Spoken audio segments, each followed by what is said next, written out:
North east Lok Sabha seat, जहां से भाजपा के 2 बार से सांसद और भोजपुरी के सुपरस्टार मनोज तिवारी चुनावी मैदान में हैं और उन्हें सीधी टक्कर कांग्रेस इंडिया गठबंधन की तरफ से कन्हैया कुमार दे रहे हैं। वही कन्हैया कुमार जो अपने भाषणों के लिए खास चर्चित रहते हैं और लोगों में उनकी एक अलग फैन फॉलोइंग है। लेकिन दिल्ली की नॉर्थ ईस्ट सीट पर सबसे बड़ा सवाल कि आखिर कांग्रेस ने यहां से कन्हैया कुमार को ही चुनावी मैदान में क्यों उतारा। वहीं दूसरी तरफ भाजपा ने भी दिल्ली की 7 लोकसभा सांसदों में से सिर्फ मनोज तिवारी का टिकट न काटते हुए फिर एक बार भरोसा जताया है। प्रत्याशियों से पहले नॉर्थ ईस्ट लोकसभा सीट का अलग जो गणित है वो समझ लेते हैं।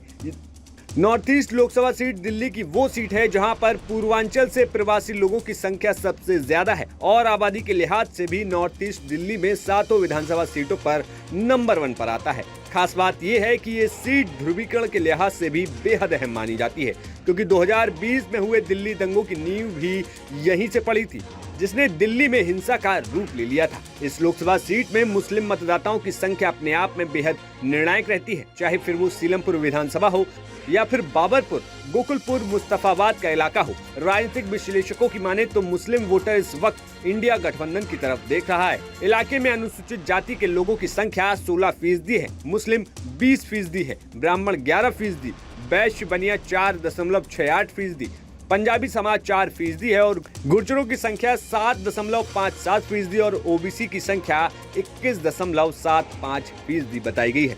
पहले अगर कन्हैया कुमार की बात करें तो इंडिया गठबंधन ने उन्हें यहां से प्रत्याशी बनाकर उनकी मेहनत का फल दिया है। साथ ही साथ अब कन्हैया की भी इलेक्टोरल पॉलिटिक्स में ये दूसरी अग्नि परीक्षा होगी, जहां से उनका सियासी कद फिर एक बार तय किया जाएगा। इससे पहले 2019 में कन्हैया कुमार बेगूसराय से लेफ्ट के प्रत्याशी के तौर पर चुनावी मैदान में थे, लेकिन गिरिराज सिंह के हाथों कन्हैया कुमार को हार का सामना करना पड़ा था। इसके बाद कन्हैया ने कांग्रेस का हाथ थामा और राहुल गांधी की टीम के साथ कन्हैया लगातार जुड़े रहे, चाहे फिर भारत जोड़ो यात्रा पार्ट 1 रहा हो या फिर पार्ट 2। दोनों ही यात्राओं में कन्हैया कुमार लगातार भारत जोड़ो न्याय यात्रा में राहुल गांधी के साथ जुड़े रहे। कन्हैया के लिए कांग्रेस जुगत में थी कि बेगूसराय की सीट फिर एक बार कांग्रेस के खाते में रहे और कांग्रेस कन्हैया को बेगूसराय से चुनाव लड़वाए। लेकिन लालू यादव के आगे कांग्रेस की एक नहीं चली, जिसके बाद कन्हैया को नॉर्थ ईस्ट से मैदान में उतारा गया। दूसरी तरफ कन्हैया के सामने भाजपा के 2 बार के सांसद मनोज तिवारी इस बार इस सीट से चुनावी मैदान में है। इस सीट के समीकरण देखें तो यहाँ पर पूर्वांचल बनाम पूर्वांचल हो गया है। मनोज तिवारी को एक अनुभवी भोजपुरी नेता और गायक के रूप में प्रसिद्धि प्राप्त है, तो वहीं उत्तर प्रदेश, पश्चिम बंगाल जैसे राज्यों से भी सम्मानित किया जाता रहा है। अनाधिकृत कॉलोनियों और झुग्गी बस्तियों की यहाँ पर संख्या काफी ज्यादा है और उनमें मनोज तिवारी बेहद लोकप्रिय भी है। इसलिए 2025 के विधानसभा चुनाव में जीत हासिल करने के लिए बीजेपी के लिए मनोज तिवारी एक खास चेहरा माने जाते हैं। लेकिन फिलहाल के सियासी समीकरण को देखें तो कांग्रेस यानी कि इंडिया गठबंधन के लिए सीट निकाल पाना इतना आसान नहीं है, क्योंकि जिस तरीके से दिल्ली के प्रदेश अध्यक्ष अरविंद सिंह लवली ने अपना इस्तीफा दिया, उसके बाद ये सीट कांग्रेस के लिए फर्स्ट नजर आ रही है। 2019 के समीकरण देखें तो मोदी लहर के बावजूद शीला दीक्षित यहाँ 29% वोट लेने में कामयाब रही थी। उत्तर पूर्वी दिल्ली से सटे गांधीनगर निर्वाचन क्षेत्र के रहने वाले लवली सिंह का इसमें अहम रोल माना जाता रहा है। लेकिन अरविंद सिंह लवली को कांग्रेस कैसे मनाती है, ये बड़ा सवाल है। वहीं जब कन्हैया कुमार को लेकर मनोज तिवारी से सवाल किया गया तो उन्होंने कहा कि बेगूसराय ने उनको 4 लाख वोटों से हरा कर भेजा था, अब दिल्ली वाले 5 लाख वोटों से हरा के भेजेंगे। बेगूसराय ने 4 लाख से हरा के भेजा था, अब दिल्ली वाले मुझे लगता है 5 लाख से ज़्यादा से हरा के भेजेंगे, क्योंकि ये टुकड़े टुकड़े गैंग को देश का कोई व्यक्ति स्वीकार करने वाला नहीं।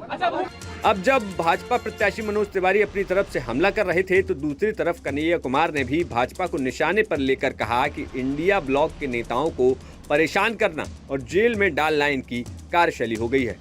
मेरे ख्याल से व्यक्ति महत्वपूर्ण नहीं होता है, विचार महत्वपूर्ण होता है, मुद्दा महत्वपूर्ण होता है। 10 साल से वो सांसद हैं तो वो बताएं नॉर्थ ईस्ट की जनता को, नॉर्थ ईस्ट दिल्ली की जनता को कि 10 साल में उन्होंने क्या किया है, और जनता तय करेगी कि जो वो कह रहे हैं अगर वो सच है, उन्होंने जो काम किया है तो उनको अपना समर्थन और आशीर्वाद देगी। मुझे लगता है कि दिल्ली में भाजपा जो है कोई काम नहीं करती है, सिर्फ और सिर्फ जो इंडिया ब्लॉक की पार्टियां हैं उनको परेशान करना, तंग करना। जैसा कि आप जानते हैं कि दिल्ली के चुने हुए मुख्यमंत्री को बिला वजह जो है जेल में डाल दिया गया है, कई मंत्रियों को जेल में डाल दिया गया है। तो जो एक चुनी हुई सरकार है उसको अस्थिर करने का प्रयास किया जा रहा है। तो कहीं ना कहीं ये दिल्ली का अपमान है, दिल्ली के आम लोगों का अपमान है, दिल्ली के अंदर जो लोकतांत्रिक प्रक्रिया है उसका मजाक उड़ाया गया है। मुझे लगता है कि इन चीजों का सवाल जो है इन चीजों पर जनता जरूर पूछेगी और इसका जवाब जो है माननीय सांसद जी को देना पड़ेगा। पिछले बार आप जिनके खिलाफ चुनाव लड़ते उनका एक बयान अभी आया, गिरिराज सिंह कह रहे कि जिन्हें रिजेक्ट कर दिया उन्हें कांग्रेस ने उतारा। अभी ये बात तो उनके ऊपर भी लागू होता है। बहुत सारे ऐसे लोग हैं जो कांग्रेस पार्टी में चुनाव हार गए थे और अभी जो है पलक पावरे बिछा करके जो है रेड कारपेट बिछा करके उनका भाजपा में स्वागत किया जा रहा है। हम यही कहते हैं कि आपकी बात में ना एक सच्चाई होनी चाहिए, एक ईमानदारी होना चाहिए। आप न्यायपूर्ण बात करें, आप ऐसी बात करें जिससे जनता को हंसी ना आए। अब बताइए वो किस मुंह से ये बात कह रहे हैं, जब वो खुद ही जो है कांग्रेस के कई सारे जो हारे हुए नेता हैं उनको ईडी का डर दिखा करके, सीबीआई का डर दिखा करके भाजपा में शामिल करा लिया है। तो मुझे लगता है कि ये सब भटकाने वाली बात है। वो इसी तरह के भटकाने वाले बयान देंगे, वो इधर उधर की बात करेंगे। हम रोजी रोटी कपड़ा मकान पे टिके रहेंगे, हम आम लोगों के विकास के सवाल पे टिके रहेंगे, हम आम लोगों के न्याय की बात पे टिके रहेंगे। हम उनकी इधर उधर की बातों में फंसने वाले नहीं। प्रधानमंत्री का एक बयान कल का, टुकड़े टुकड़े ज्ञान का सुल्तान कह दिया कांग्रेस के। अब देखिए, जब चीफ ही ऐसी बात करेंगे तो स्वाभाविक रूप से जो है उनके बाकी कमांडर जो है वो वही भाषा बोलेंगे। फिलहाल दिल्ली की नॉर्थ ईस्ट सीट की लड़ाई मौके पर शुरू हो चुकी है। 25 मई को दिल्ली में एक साथ चुनाव है। ऐसे में देखना दिलचस्प होगा कि नॉर्थ ईस्ट की जनता पूर्वांचल बनाम पूर्वांचल में किससे अपना सांसद चुनकर भेजती है। Bureau report, news nation.